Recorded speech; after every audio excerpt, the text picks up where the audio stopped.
La lutte contre la peine de mort apparaît toujours en 2018 comme un combat de longue haleine. 60% de la population mondiale vit dans des États où la peine capitale est toujours d'application. Les partisans de l'abolition de cette sentence étaient réunis à Bruxelles pour trouver des moyens de convaincre ces États. Les Européens peuvent encore être confrontés au XXIe siècle à la peine de mort. Le cas de Joaquín Martínez est emblématique de cette situation.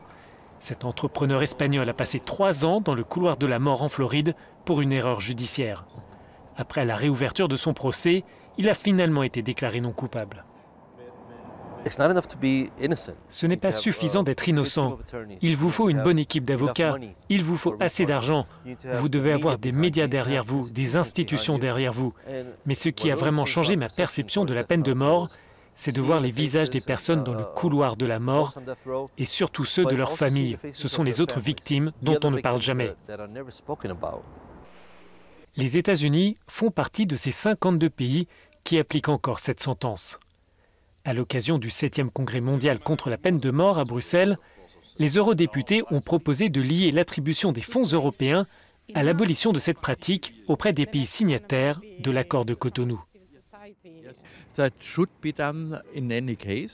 Cela devrait être fait de toute façon, mais l'accord de Cotonou n'est pas du tout favorable pour les pays concernés. Donc je comprends que les gouvernements hésitent à accepter ces conditions supplémentaires.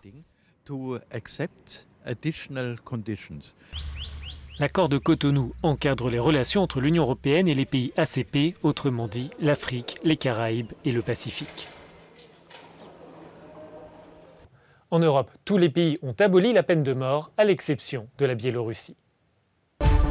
20 degrés à Londres, presque autant à Paris, l'Europe de l'Ouest bat des records de température cet hiver.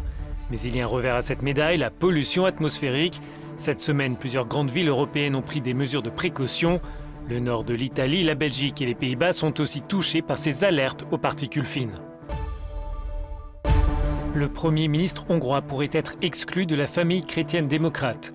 Le Parti populaire européen doit se pencher le 20 mars sur le cas de Viktor Orban et de sa formation, le Fidesz.